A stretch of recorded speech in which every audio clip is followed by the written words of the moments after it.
Strange anomalies, mutant monsters, psyfields. The zone is a dreadful place where stalkers live in very precarious sanitary conditions. In this context, it is no surprise to see illnesses and other viruses appear inside the zone. Hello stalkers, and welcome to the Anomalous Dugout. In this video, we will take a look at some of the plagues from Chernobyl. Don't forget to wash your hands, stalkers. We're going to the zone. The original S.T.A.L.K.E.R trilogy actually doesn't feature any disease or virus.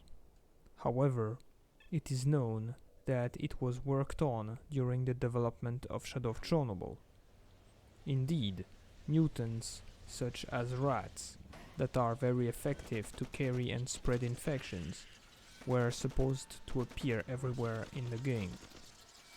They would have been the most widespread animal in the zone, with the ability to inflict a disease called rat insanity when biting stalkers. People affected by this disease go insane or commit suicide, but an antidote apparently existed. Another similar illness was also supposed to be carried by blind dogs. People bitten by this mutant could become excessively aggressive and loud, with convulsions, loss of consciousness, and finally, madness. Once again, adapted medication would have been available in the zone.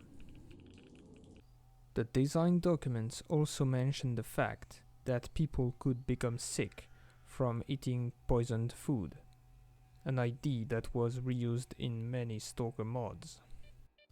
Coming back to mutants, there was supposed to be two types of rats, normal and infected.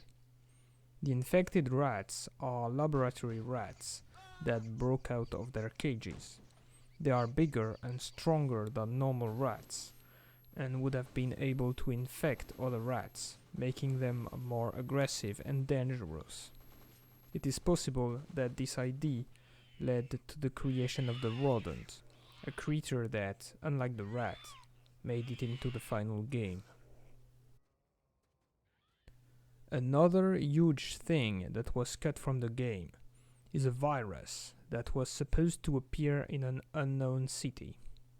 It is described in the design documents as a parasite spore that attached to a human or a dog body, devouring its brains and turning its head into a tumor.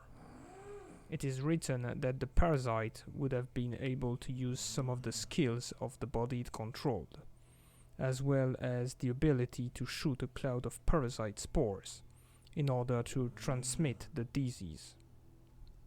People infected by the virus would quickly become brainless zombies, which only goal is to spread the contagion even more. It is also known that this infection would have been fought by the Duty faction, which makes perfect sense considering they want to stop the zone's expansion. Apparently, the only hope for an infected person was to quickly be treated by the scientists, who are the only ones to have a cure. Also, as a side note, this concept is not without reminding the Headcrab from Half-Life, a monster that jumps on people's head, turning them into zombies and controlling them.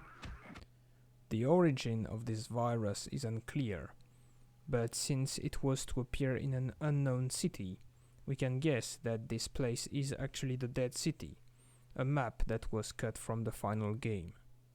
Interestingly, this location still appears on the PDA map, and references to it still exist, such as road signs and the map behind Lukash in the army warehouses. It is possible that the Dead City is still part of the S.T.A.L.K.E.R universe, but just didn't appear in the games. In that case, the virus might exist as well, and maybe it is actually the reason why stalkers don't go to that place or even talk about it. Another theory claims that this parasite was created in one of the X laboratories, maybe unintentionally, or maybe on purpose as a weapon. In my opinion, this is a plausible explanation that fits well within the theme of the X labs, which are known to be dark places where non-ethical experiments were carried out. Even though these concepts did not appear in the final games, their general ideas and many more can be experienced by modding. Indeed, things such as rats, plague zombies, parasite zombies, Chernobyl plagues, and man-made X viruses can be found in various S.T.A.L.K.E.R modifications. But these are other stories of their own. In the end, we can see that the world of S.T.A.L.K.E.R offers great possibilities regarding scenarios around viruses and infections. This could be an extra element of threat to the already unforgiving environment of Chernobyl, and a successful addition to the zone's deadly arsenal. With that in mind, we can wonder if such ideas will be implemented into S.T.A.L.K.E.R 2, but for that we'll have to wait and see. As for now, I thank you for watching S.T.A.L.K.E.R, and goodbye.